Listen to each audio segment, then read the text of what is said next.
ضرور غسل کرنا یا اپنی اس طرح صفائی کا خیال رکھنا جس طرح ہمارے دین نے ہمیں حکم دیا ہے، تو ان وجوہات کی وجہ سے یعنی ایک نیچرل آئسولیشن بھی ہے اور صفائی کا انتظام بھی میں ہے۔ سیاسی موضوعات کی طرف جانا چاہتا ہوں، لیکن اس سے پہلے چونکہ عید الاضحیٰ قریب ہے اور آپ ایک دینی جماعت کے سربراہ ہیں اور اس حوالے سے دینی طبقات آپ لوگوں کی رائے کو احترام بھی کرتے ہیں اور سنتے بھی ہیں، تو عید کے حوالے سے آپ کیا پیغام دینا چاہیں گے پاکستانی عوام کو کہ عید الاضحیٰ کے موقع پہ مثلاً ابھی یہ دیکھیں کہ پہلی مرتبہ ایسا ہو رہا ہے کہ اس وبا کی وجہ سے کوئی بھی پاکستانی یہاں سے حج پہ نہیں جا سکے گا، اور اس وبا نے بدقسمتی سے خانہ کعبہ کو بھی اور مسجد نبی صلی اللہ علیہ وسلم کو بھی کچھ مہینوں کے لیے تالے لگوا دیے، تو کیا آپ تجویز کریں گے پاکستانی دیکھیے سلیم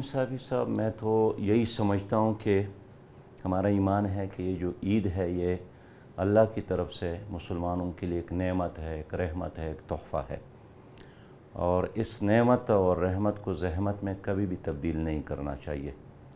پہلی بات تو یہ ہے کہ عید کے دنوں میں ہمیں ان تمام تدابیر کا خیال رکھنا چاہیے جو اس کرونا وائرس کی وبا کی وجہ سے ضروری ہے، اور خاص کر جو قربانی کی جگہ ہیں وہاں صفائی کا خیال رکھنا، وہاں آئسولیشن کا خیال رکھنا، اور یہ نہیں ہونا چاہیے کہ عید کے بعد اس وبا میں اضافہ ہو۔ عید میں دعائیں بھی کرنی چاہیے، اس لیے دعائیں قبول ہوتی ہے، لیکن ہم نے اپنے تمام کارکنان کو خاص کر الخدمت فاؤنڈیشن کے رضاکاروں کو یہ ہدایت دی ہے کہ وہ جہاں جہاں اجتماعی قربانیوں کا نظام ہے وہ اسی طرح کر لے کہ اگر ایک آدمی کو یہ فیسلٹی حاصل نہیں ہے بے شک اس کو فیسلیٹیٹ کر لے ایک جگہ پہ، لیکن وہاں فاصلہ رکھنا، وہاں ایک دوسرے کے ساتھ آئسولیشن کی بنیاد پر ڈیل کرنا اور ان تمام احتیاطی تدابیروں کا خیال رکھنا۔ آپ کی یہ بات صحیح ہے کہ اب سعودی عرب نے اگر حج پر پابندی لگائی ہے اور باہر کے لوگ وہاں نہیں جا سکتے ہیں، مقامی لوگ حج کریں گے، تو یہ ایسے بھی نہیں ہے کہ ان کی خواہش ہے، اس لیے کہ ایک طرف تو یہ ایک دینی فریضہ ہے، لیکن دوسرے طرف ان حج کے دنوں میں سعودی حکومت بہت زیادہ یعنی کماتی بھی ہے۔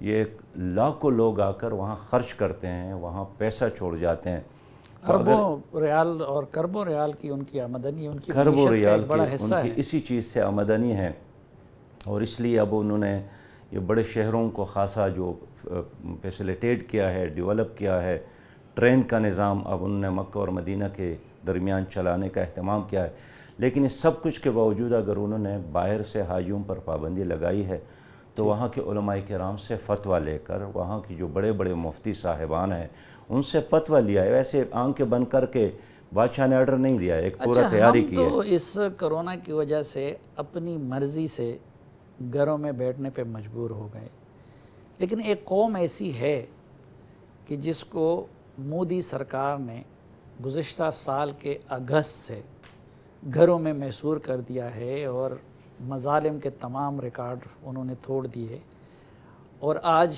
یوم الحاق کشمیر بھی ہے، پاکستان کے ساتھ ان کے الحاق کا دن بھی ہے، لیکن اس دوران مودی نے الٹ کام کر کے اپنے ساتھ ان کا الحاق جبری کروا دیا اور پھر وہ اس جبر کے شکار ہیں۔ آپ کیا سمجھتے ہیں؟ ایک رائے یہ ہے کہ جی موجودہ حکومت نے اور عمران خان صاحب نے اقوام متحدہ میں اور عالمی فورم پہ جس طریقے سے کشمیر کے کیس کو لڑا، ماضی میں کسی حکمران نے نہیں لڑا تھا۔ دوسری رائے یہ ہے کہ مودی کے ارادوں کا غلط اندازہ لگا کے اور ٹرمپ پہ اعتماد کر کے کشمیر کاس کو اس حکومت نے بہت نقصان پہنچایا۔ جماعت اسلامی اور آپ لوگوں کی کیونکہ کشمیر کے ساتھ ایک خصوصی تعلق بھی ہے، تو آپ موجودہ حکومت کی کشمیر کے حوالے سے پالیسی کو کیسے سمجھتے ہیں؟ سلیم صاحب، موجودہ حکومت کی پالیسی گزشتہ حکومتوں کا ایک تسلسل ہے، اور اتنا ضرور ہے کہ پہلے کوئی کشمیر کمیٹی تھا، اس کے اجلاسات ہوتے تھے، اس حکومت کے آنے کے بعد تو 8-9 مہینے اس کا کوئی چیئرمین ہی نہیں تھا، اور جب پلوامہ کا واقعہ ہو گیا لوگوں نے پوچھا کہ کشمیر کمیٹی کدھر ہے، تو پتہ چلا کہ اس کا تو کوئی اجلاس ہی نہیں ہوا ہے، کوئی اس کا چیئرمین ہی نہیں ہے۔ تو پھر اس حکومت نے راتوں رات جناب فخر امام صاحب کو چیئرمین بنایا، اور یہ بدقسمتی ہے کہ اس حکومت کے دورانیے میں کشمیر کے نام سے، ریاست کشمیر کے نام سے جو ریاست تھی وہ ختم ہو گیا، اس کا نام و نشان ختم ہو گیا۔ اور 5 اگست کے بعد انڈین آرمی اور انڈین حکومت نے جو فیصلے کیے کشمیر کے اندر، ہماری حکومت کا اس پہ رد عمل مناسب اور مؤثر نہیں تھا۔ یہ ٹھیک ہے کہ انہوں نے ایک تقریر تو کی ہے اور پھر یہاں کر کہا کہ میں ہر جمعے کو احتجاج کروں گا، پھر جناب وزیر اعظم صاحب نے اپنے بازو پر کالی پٹی بھی باندھی، لیکن پھر خود بھول گئے کہ ہم نے اس لیے جمعے کا اعلان کیا، تو وہ بھی بھول گئے، وہ کالی پٹی لگانے بھی بھول گئے۔ اور ابھی گزشتہ دنوں جناب وزیر اعظم جب مظفر آباد گئے تھے تو انہوں نے کہا کہ آئندہ سیشن میں پھر ایک تقریر کروں گا۔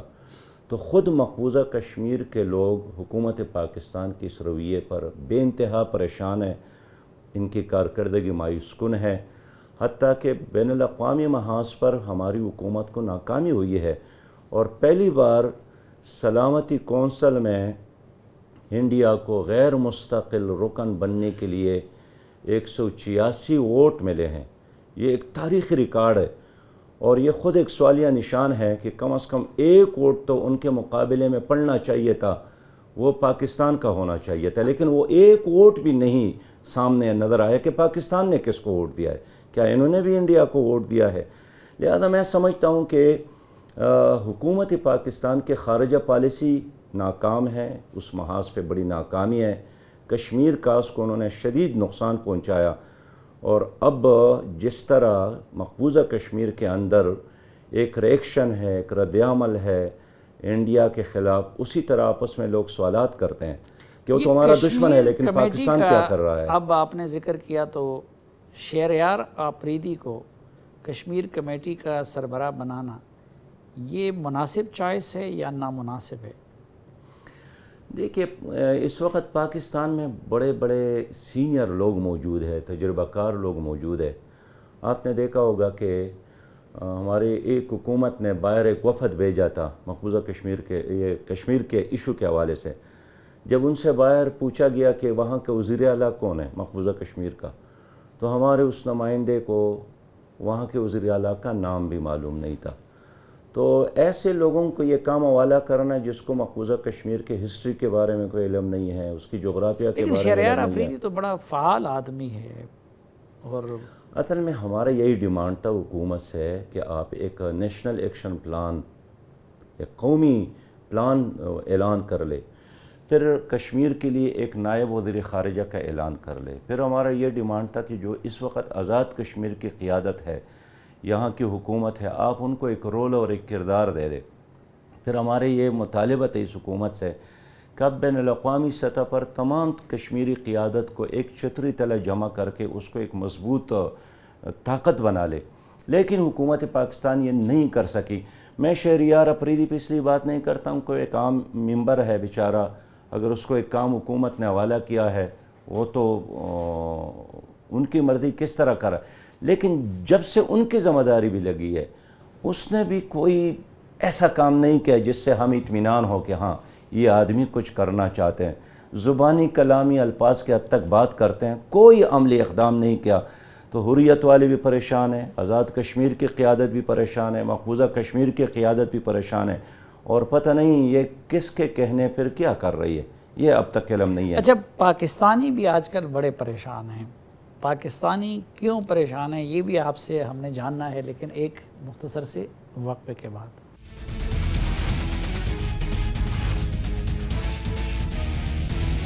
ہمارے ساتھ تشریف فرما ہیں جماعت اسلامی پاکستان کے امیر سینیٹر سراج الحق صاحب۔ سراج صاحب، اس وقت پاکستانی عوام بڑے پریشان ہیں، آپ کیا سمجھتے ہیں کہ اس وقت پاکستانی معیشت کے لیے کورونا بڑا خطرہ ہے، موجودہ حکومت بڑا خطرہ ہے، یا کہ اپوزیشن بڑا خطرہ ہے؟ دو تین باتیں ہیں۔ دیکھیے اس وقت جو موجودہ حکومت ہے نا جی، آپ اس کی کیبنٹ کو دیکھیں، یہ جو یاران غار ہے اس کو دیکھیں، اس کیبنٹ میں اور اس حکومت میں جو مؤثر لوگ ہیں وہ وہی ہے جو اس حکومت نے باہر سے درآمد کی ہے۔ کچھ IMF نے ہمیں دی ہے اسٹیٹ بینک کے گورنر کی صورت میں، مشیر خزانہ کی صورت میں. پہلے وہ انڈائریکٹ ایڈوائس دیتے تھے، اب خود آ کر یہاں پر بیٹھ گئے. اور یہی وجہ ہے کہ آپ کی معیشت اب بالکل غلام ہو گئی ہے. اور جب آپ کی معیشت غلام ہو گئی تو پھر آپ بھی ورلڈ بینک اور IMF کے غلام ہو گئے.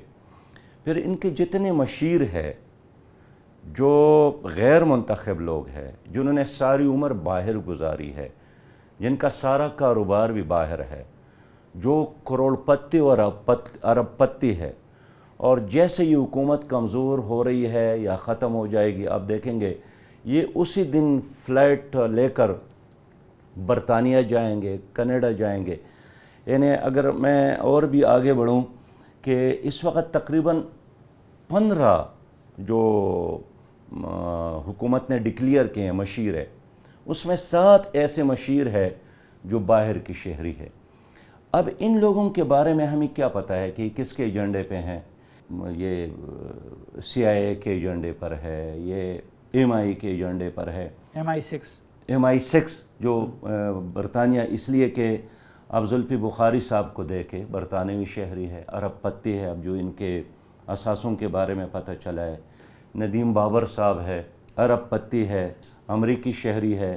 جناب ڈاکٹر شہباز گل صاحب ہے، وہ سیاسی امور کے. تو ایک امریکی شہری اس حکومت کے لیے وہ سیاسی مشیر ہے، وہ فیصلہ کرے گا، اور غداری کے سرٹیفکیٹ بانٹ رہا ہے. وہ فیصلہ کرتا ہے کہ کون غدار ہے اور کون ملک کا وفادار ہے. وہ کیا جانتا ہے؟ وہ ہمارے قبائلی علاقوں کو کیا جانتا ہے؟ وہ ٹھیک ہے، وہ واشنگٹن کے بارے میں جانتا ہے، نیو یارک کے بارے میں جانتا ہے، وہاں کے ساحلوں کے بارے میں جانتا ہے، وہاں کے بنگلوں کے بارے میں، ہوٹل کے بارے میں. ہمارے پیارے بھائی ندیم افضل چند صاحب ہے، ان کے بارے میں بھی پتہ چلا ہے کہ وہ بھی کینیڈین شہری ہے. جناب ثانیہ اندروس صاحبہ ہے، وہ تو کمال ہے جی، وہ پاکستانی بھی، سنگاپوری بھی اور کینیڈین بھی. اس کو تو میرے خیال میں کوئی تمغہ دینا چاہیے کہ ایک آدمی اور 3 ملکوں کی شہری. اس طرح آپ کا شہزاد صاحب ہے جو انتہائی قریبی معاون ہے، خصوصی ہے، امریکی شہری ہے. اور باقی بھی جو ہے ان میں اکثریت گرین کارڈ ہولڈر ہے. نہیں، لیکن سراج الحق صاحب، اس میں آپ لوگوں کو بھی تمغہ نہیں ملنا چاہیے کہ یہ سیکیورٹی رسک کا نام پہلی مرتبہ ہم آپ لوگوں کی زبان سے سنتے تھے. بے نظیر بھٹو کو سیکیورٹی رسک قرار دیا گیا تھا، نواز شریف کو سیکیورٹی رسک قرار دیا گیا تھا. آپ نہیں سمجھتے کہ اس طرح کے لوگوں کے ہوتے ہوئے یہ حکومت سیکیورٹی رسک ہے؟ دیکھیے، تو اس لیے تو 22 مہینوں میں کوئی حکومت ناکام تو نہیں ہوتی ہے نا جی. 22 مہینوں میں لوگوں کو امید ہوتا ہے کہ یہ حکومت ڈیلیور کرے گی، آگے بڑھے گی، اس لیے کہ اس حکومت کا ایک ایجنڈا تھا، تبدیلی کا ایجنڈا، کروڑ نوکریاں دینے کا ایجنڈا، 50 لاکھ گھر تعمیر کرنے کا ایجنڈا. لیکن اب 22 مہینے بعد کل جو وزیر اعظم نے تقریر فرمایا ہے، یعنی جو تقریر اس کو 5 سال بعد کرنا چاہیے تھا، وہ تقریر اس نے 22 مہینے بعد کیا. اور یہی تھا کہ ہم ڈیلیور نہیں کر سکے، ہمارے راستے میں رکاوٹ ہے، بیوروکریسی رکاوٹ ہے، کرپشن ہے.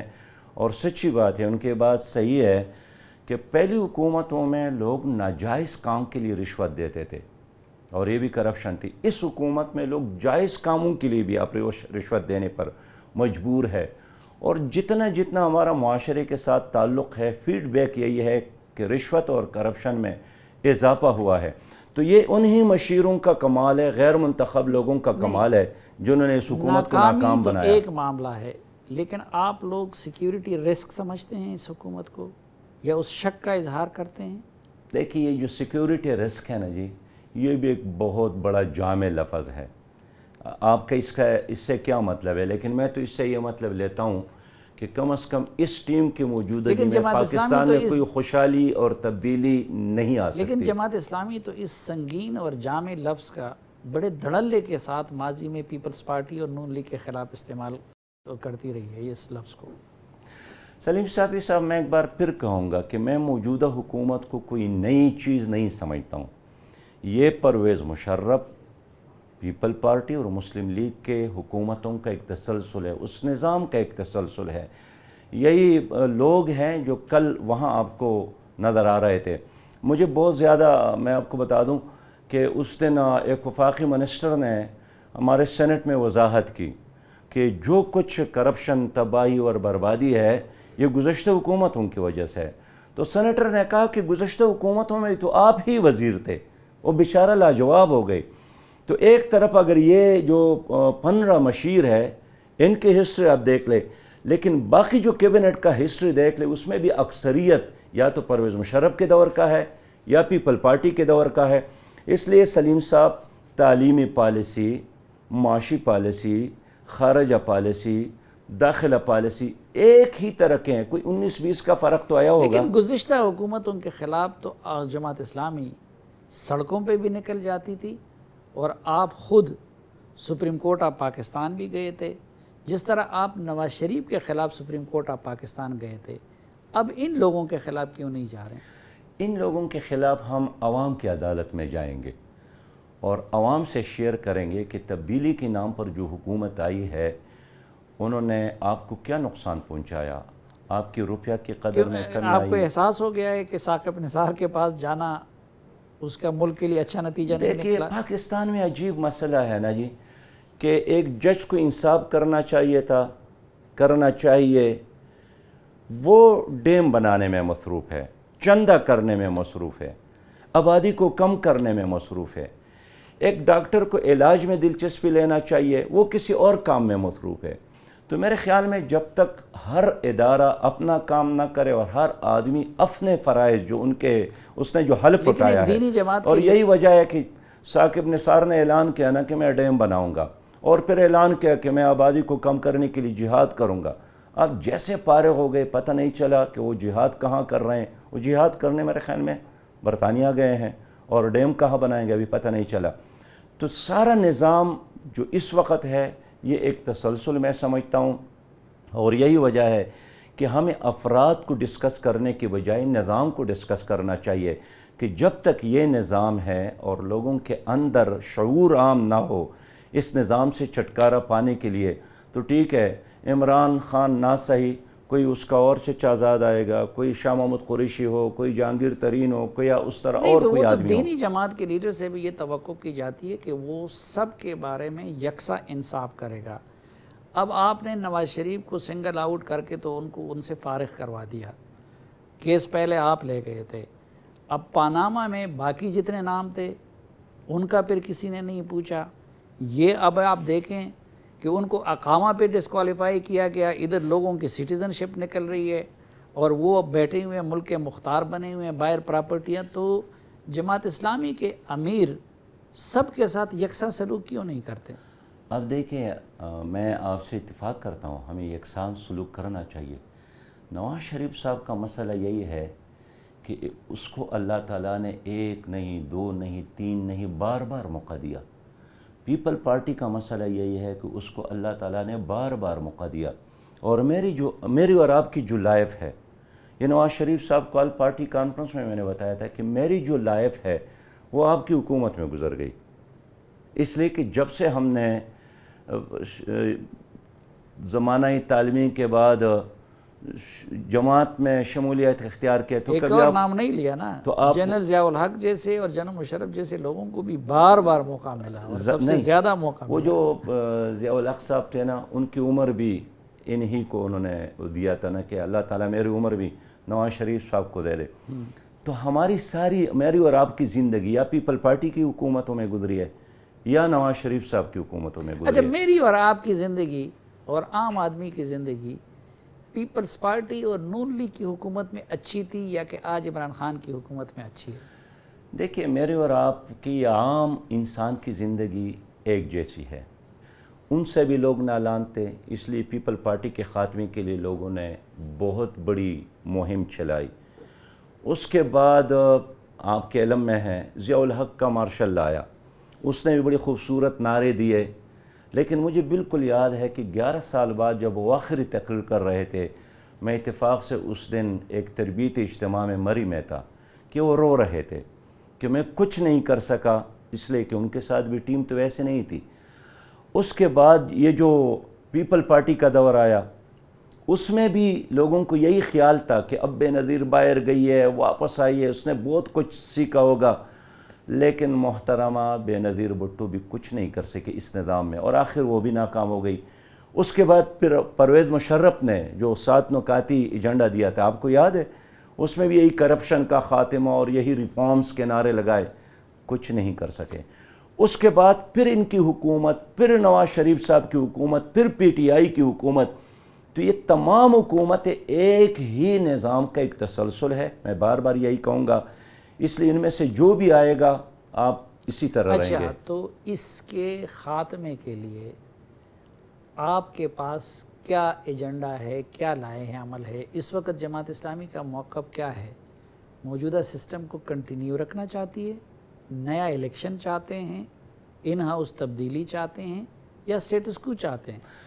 ایک بات تو یہ ہے کہ کوئی ایسا راستہ جو غیر جمہوری ہو اس کو ہم سپورٹ نہیں کریں گے، اس لیے کہ ایک کمزور جمہوریت بھی ماشاء اللہ سے بہتر ہے، اور ہمیشہ جماعت اسلامی نے امریت کا مقابلہ کیا ہے اور امریت کو پسند نہیں کرتے ہیں، ہمارا دین اس کا اجازت نہیں دیتا ہے، ہمارا آئین اس کا اجازت نہیں دیتا ہے۔ تو ایک بات تو یہ ہے کہ اس حکومت کے خاتمے کے لیے بھی کوئی ایسا راستہ جو آئین کے خلاف ہو اس کو ہم سپورٹ نہیں کریں گے۔ تو ری الیکشن تو آئین ہی ہے۔ ایک منٹ، دوسری بات یہ ہے کہ میں سیاسی جماعتوں کو آج آپ کے اس پروگرام کے ذریعے یہی پیغام دوں گا کہ فرض کرے 1 مہینے بعد الیکشن ہو اور ہماری یہ ڈیمانڈ منظور ہو جائے کہ جناب ری الیکشن، تو کیا ری الیکشن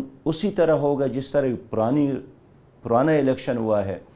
تو تمام سیاسی جماعتوں کو اس پر آپس میں مذاکرات کرنا چاہیے کہ ایک شفاف الیکشن کیسے یقینی ہو جائے۔ اس لیے کہ اگر الیکشن سے پہلے صوبے تقسیم ہوتے ہیں، حلقے تقسیم ہوتے ہیں، یہ طے ہوتا ہے کہ کون کامیاب ہوگا کون ناکام ہوگا، تو اس طرح الیکشن تو ایکسرسائز فار نتھنگ ہے۔ میں اس لیے یہ جو تعداد کے لحاظ سے بڑی جماعتیں ہیں قومی اسمبلی میں موجود ہیں ان کو بھی دعوت دیتا ہوں، جو موجود نہیں ان کو بھی دعوت دیتا ہوں کہ ہمیں آپس میں ڈائیلاگ کرنا چاہیے کہ ہم اپنے الیکشن کو کیسے شفاف بنائیں، ورنہ ہر الیکشن کے بعد اگر آپ دوبارہ یہی گلہ کرتے ہیں، یہی رونا روتے ہیں کہ اس میں بھی دان لی ہوئی ہے اور اس میں بھی جرلو ہے اور اس میں بھی پنچر لگے ہیں، فائدہ کیا ہے؟ اس لیے میں آپ کے اس پروگرام کے ذریعے تمام پولیٹیکل ورکرز کو، تمام سیاسی جماعتوں کو، جمہوریت پر یقین رکھنے والوں کو یہی دعوت دیتا ہوں کہ ایک شفاف الیکشن کے نظام پر ہمیں آپس میں ڈائیلاگ کرنا چاہیے۔ اگر کوئی شہباز شریف صاحب کے بارے میں سنے کہ اے پی سی بلا رہا ہے، میں سمجھتا ہوں کہ بہت سارے موضوعات تھے، اس کو بلانا چاہیے تھا، کشمیر کے موضوع پر بلانا چاہیے تھا، بجٹ سے پہلے بلانا چاہیے تھا، اور کرونا کہ اس بڑے وبا پہ بلانا چاہیے تھا پورے اپوزیشن کو، لیکن نہیں کر سکے۔ اب بھی اس کا بنیادی ایجنڈا یہی ہونا چاہیے کہ بابا شفاف الیکشن کیسے ہو۔ اگر آپ کا الیکشن ہی آپ پہ اس کی یقین نہیں ہے اور مجھے یقین نہیں ہے اور ووٹر کو یقین نہیں ہے، میرا خیال نہیں ہے کہ لوگ دوبارہ قطاروں میں کھڑے ہو کر شناختی کارڈ ہاتھ میں رکھ کر ووٹ ڈالنے کے لیے آئیں گے۔ ناظرین، سراج صاحب سے ایک اپوزیشن کے کردار پہ بھی بات کریں گے اور ان سے یہ بھی جانیں گے کہ اس وقت حکومت زیادہ نااہلی کا مظاہرہ کر رہی ہے یا کہ اپوزیشن، لیکن ایک مختصر سے وقفے کے بعد۔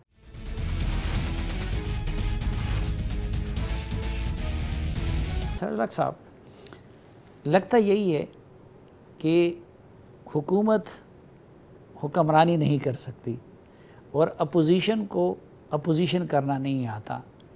آپ کیا سمجھتے ہیں کہ اس وقت حکومت زیادہ نکمی ہے یا اپوزیشن زیادہ نکمی ہے؟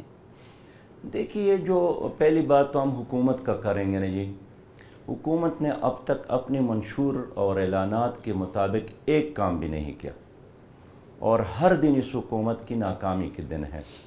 یہ ٹھیک ہے کہ کرونا وائرس کی وجہ سے ان کو کچھ سانس لینے کا موقع ملا۔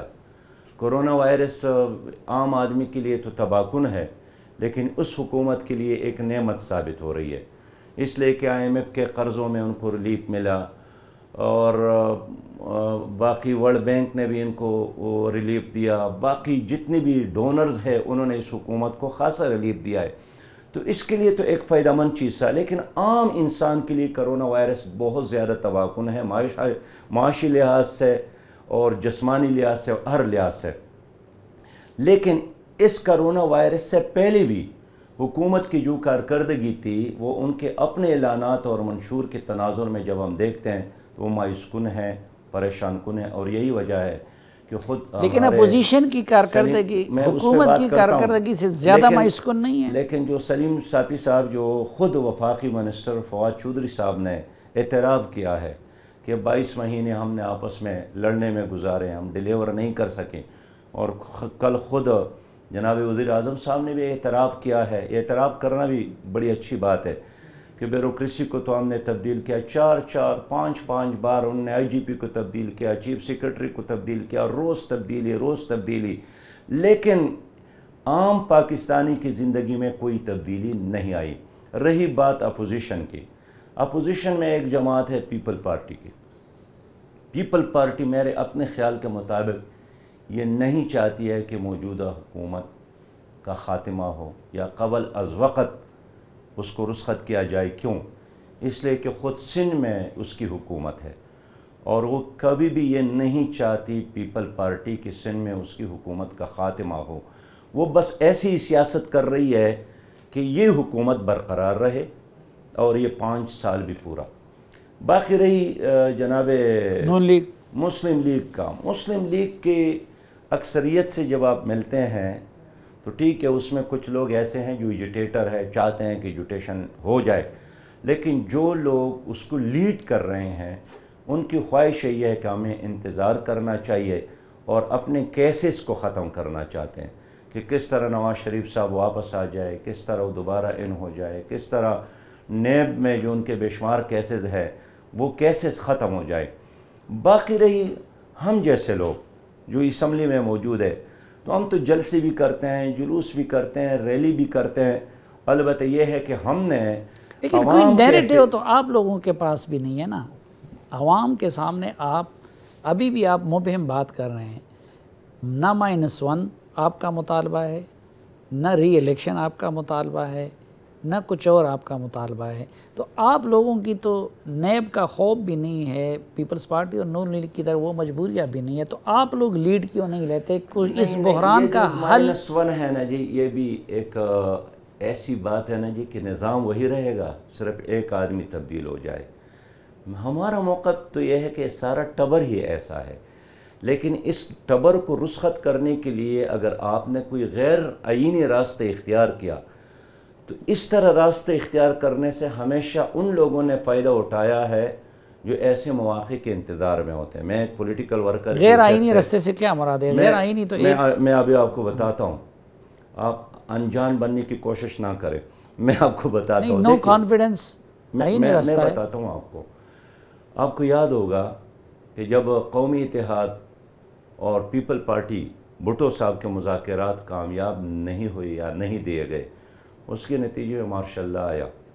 آپ کو یاد ہوگا کہ جب پیپل پارٹی اور مسلم لیگ آپس میں لڑ رہی تھی اس کے نتیجے میں پرویز مشرف کو آنے کا موقع ملا.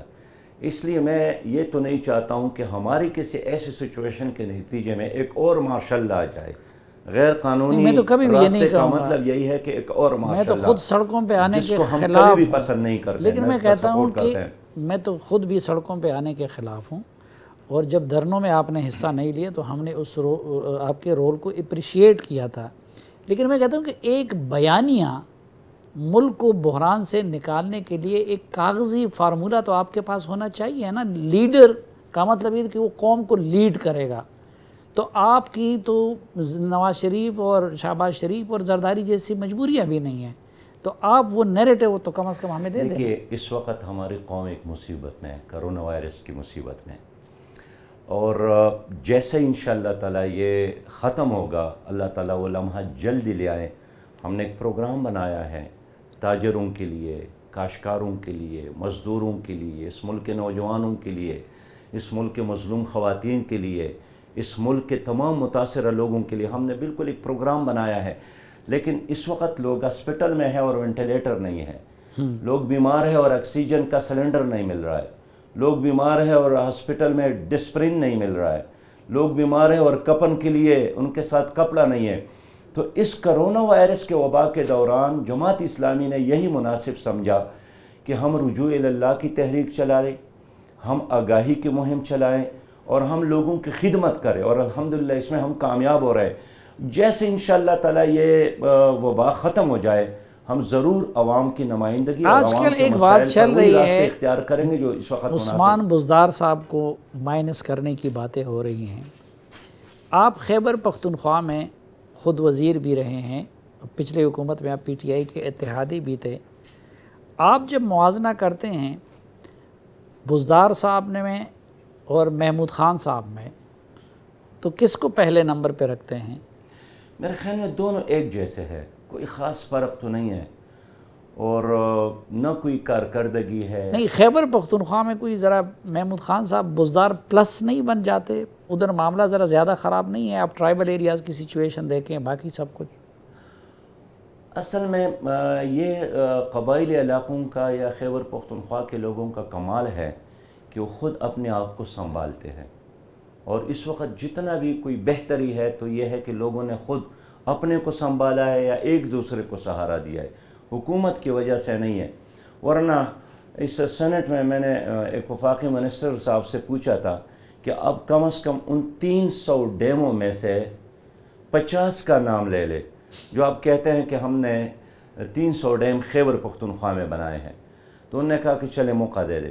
اب تقریباً 8 مہینے ہو گئے ہیں اور 50 ڈیموں کے نام بھی وہ نہیں دے سکے۔ یہی حال خیبر پختونخوا کے تمام اضلاع کا بھی ہے، پنجاب کا بھی ہے، سندھ کا بھی ہے، بلوچستان کا بھی ہے۔ تو میں عوام کو یہ خوشخبری دینا چاہتا ہوں کہ جس طرح سچویشن خیبر پختونخوا کا ہے اسی طرح سچویشن باقی صوبوں کے ہے۔ ایسا نہیں ہے کہ کوئی خاص علاقے میں زیادہ ترقی ہوئی ہے، ہر جگہ مایوسی ہی مایوسی ہے۔ اس میں کم از کم تحریک انصاف نے لوگوں کے ساتھ انصاف کیا ہے کہ کوئی ایک جگہ بھی ایسا نہیں ہے جو ترقی کی طرف جا رہی ہو اور باقی جگہ جو ہے وہ محرومی کا شکار ہو۔ ایک جیسا ماحول ہے۔ وبائیں آتی ہیں، بحران آتی ہیں، جنگیں آتی ہیں تو قوم اکٹھی ہو جاتی ہے، عموماً سیاسی اختلافات بلا دیے جاتے ہیں۔ ابھی آپ کہتے ہیں کہ صرف الیکشن بھی مسئلے کا حل نہیں ہے، اس سے پہلے اصلاحات ہونی چاہیے کہ فری اینڈ فیئر الیکشن ہو۔ تو آپ نہیں سمجھتے کہ یہ وہ وقت ہے کہ جو تقاضا کرتے ہیں کہ ملک میں قومی حکومت بنے جو یہ سب کام کریں؟ میں ضروری نہیں سمجھتا ہوں، قومی حکومت کی بات ابھی قبل از وقت ہے۔ میں اس وقت ضروری سمجھتا ہوں کہ ہمیں جو عوام کے ایشوز ہے اس پہ بات کرنی چاہیے۔ عوام کا پہلا اور اہم کام یہ ہے کہ اس وقت بے روزگاری ہے، بہت بڑی بے روزگاری ہے۔ 1,70,00,000 لوگ جناب اسد عمر صاحب کے کہنے کے مطابق ابھی بے روزگار ہو گئے ہیں، مزید بے روزگار ہو گئے ہیں۔ اسی طرح کل کی بات ہے کہ 300 گنا انہوں نے اضافہ کیا تھا دوائی کی قیمتوں میں، اب مزید 7 اور 10% مزید اضافہ کرنے کا اعلان کیا ہے۔ ابھی جناب سابق حکومت نے مزید فیصلہ کیا ہے کہ ہم جو ٹی وی ہے، اگر آپ پی ٹی وی استعمال کرتے ہیں تو اس میں مزید 100 روپیہ انہوں نے اضافہ کیا، 100% اضافہ کیا۔ اب ہوا کیا کہ جو نئے بل یہ بھیج رہے ہیں اس میں مسجد کو بھی وہی بل بھیجے گا کہ حالانکہ ہمارے لاکھوں مساجد ہے اس میں ٹی وی نہیں لگتی ہے، لیکن وہی بل سلیم کے گھر بھی وہی جاتا ہے، میرے گھر بھی وہی جاتا ہے، وہ ہمارے مسجد معبد خان میں بھی وہی بل جاتا ہے۔ وہ ٹی وی کا نہیں ہے، وہ پی ٹی وی کا ہے۔ پی ٹی وی کا ہے، اور پی ٹی وی کو آج کل پی ٹی وی کون دیکھے گا؟ ہاں، تو پتہ نہیں کون یہ فیصلے کرتے ہیں، کہاں سے۔ میں نے تو اب تک کوشش کی کہ معلوم کروں کہ اصل فیصلے کرنے کا اختیار کہاں پر ہے۔ اب تک تو پتہ نہیں چلی، 22 مہینوں میں پتہ نہیں چلا کہ کون فیصلے کرتے ہیں۔ نہ کیبنٹ میں فیصلے ہوتے ہیں، نہ اسمبلی میں فیصلے ہوتے ہیں، نہ چوک اور چوراہوں میں فیصلے ہوتے ہیں، پتہ نہیں خفیہ کہیں۔ کس طرح سے کیبنٹ میٹنگ تو اس حکومت میں سب سے زیادہ ہو رہے ہیں؟ اس کا کوئی فائدہ نہیں ہے، انہیں بے اثر ہوتا ہے، اس میں کوئی ڈیسیجن نہیں ہوتا ہے۔ وہ آپس میں غلغپاڑے کے شکار ہو جاتے ہیں۔ میں اس لیے کہنا چاہتا ہوں نا کہ اس وقت ہمیں ان چیزوں پہ سوچنے کے بجائے جو عام آدمی کا مسئلہ ہے اس پر سوچنا چاہیے کہ عام آدمی کس طرح ایک دن گزارے۔ وہ نان شبینہ کا محتاج ہو گیا ہے، لیکن اس عام کو آدمی کیسے کا دے مسئلہ سکے؟ تو حکومت نے حل کرنا ہے نا۔ جب روزانہ اس پہ یہ بم گریں گے مہنگائی کے اور بے روزگاری کے تو کیسے وہ ہوگا؟ لیکن آپ کہتے ہیں کہ نہیں، حکومت کے لحاظ سے آپ سٹیٹس کو چاہتے ہیں۔ نہیں، اس حکومت کے حوالے سے میں سٹیٹس کو نہیں چاہتا ہوں۔ میں چاہتا ہوں کہ عوام میں یہ شعور پیدا ہو جائے اور وہ ان لوگوں کو منتخب کر لے جو باصلاحیت ہے، جو دیانتدار ہے، اور اس سے مطلب یہی ہے کہ اس ملک میں وہ تو کیا تھا نا سلیم بھائی، پیپل پارٹی نے حکومت کی، میں انصاف کی بات دو بندوں کو کہاں؟ دو بندوں کو صادق اور امین کا سرٹیفکیٹ ملا تھا جسٹس ثاقب نثار صاحب کی طرف سے۔ ایک آپ کو تھا اور ایک اسی عمران خان صاحب کو تھا، تو لوگوں نے تو صادق اور امین کو منتخب کر لیا۔ میں کہنا چاہتا ہوں نا کہ پیپل پارٹی نے اپنی باری مکمل کی اور بار بار مکمل کی ہے۔ مسلم لیگ نے ایک بار نہیں بار بار مکمل کی ہے، اور اس کے ساتھ مزید کوئی دینے کی چیز بھی نہیں ہے۔ پی ٹی آئی کو لوگ نے دیکھا ہے۔ میں اس لیے یقین کے ساتھ کہہ سکتا ہوں کہ اب اگر عوام جماعت اسلامی کا ساتھ دے، جماعت اسلامی پر اعتماد کرے، جماعت اسلامی کو ووٹ دے، جماعت اسلامی کو سپورٹ دے، تو ایک ویلفیئر اسلامی ریاست جماعت اسلامی تشکیل دے سکتی ہے۔ منظم جماعت ایسا نہ ہو کہ جس طرح وہ ہو گیا لوگوں نے، موجود ہے۔ اس سے برا حال نہ ہو جائے نئے تجربے کی صورت۔ میں سمجھتا ہوں کہ اس طرح برا حال نہیں اس ہے۔ امید اللہ کے تعالیٰ ساتھ تو نے- عمران دیکھیے خان سلیم صاحب کو بھائی، بھی لیڈر بنایا۔ اللہ نے ہمیں جہاں تھوڑا بہت موقع دیا، اللہ نے ہمیں کراچی میں موقع دیا، ہم نے ڈیلیور کیا۔ اللہ تعالیٰ نے ہمیں خیبر پختونخوا میں موقع دیا، تو آپ تو خود وہاں کے رہنے والے ہیں۔ خود ورلڈ بینک نے بھی ہماری کارکردگی کی تعریف کی، اور جب ہمارے گزشتہ پی ٹی آئی کی حکومت میں 2-3 وزراء تھے تو جناب عمران خان صاحب یہی کہتے تھے کہ اگر ہماری اس پوری کیبنٹ میں تبدیلی کی کوئی چابی ہے تو عنایت اللہ خان صاحب ہے، وہ جماعت اسلامی کے منسٹر ہے۔ تو الحمدللہ ایک پوری دیانتدار ٹیم ہمارے ساتھ موجود ہے۔ اس کرونا وائرس کے وبا کے دوران بھی آپ نے دیکھا ہمیں ہماری قوم نے 102 ارب روپے دیے تھے۔ وہ 102 ارب روپے ہمارے کارکن نے اس طرح دیانت کے ساتھ استعمال کی کہ ہم 85 لاکھ لوگ ان تک پہنچے۔ حکومت نے 1200 ارب روپے کا اعلان کیا۔ آپ مجھے بتائیں کہ انہوں نے کیا کیا اس پر؟ کیا اس کا کوئی اثر ہے؟ کوئی اس کا اعتراف کرنے والے ہیں؟ اس لیے میں اعتماد کے ساتھ بات کرتا ہوں کہ اگر عوام نے اس بار جماعت اسلامی پر اعتماد کیا تو جماعت اسلامی کی کیپیسٹی ہے انشاءاللہ تعالی کہ ایک فلاحی اسلامی ریاست ہم قائم کر سکتے ہیں، ہم اپنے عوام کو دے سکتے ہیں۔ بہت شکریہ جناب سراج الحق صاحب ہمیں وقت دینے اور ہم سے بات کرنے کے لیے۔ ناظرین، اس امید کے ساتھ کہ پروگرام سے متعلق اپنی رائے سے آپ ہمیں آگاہ کرتے رہیں گے، آج کے اس جرگے سے اجازت چاہتا ہوں۔ اللہ حافظ۔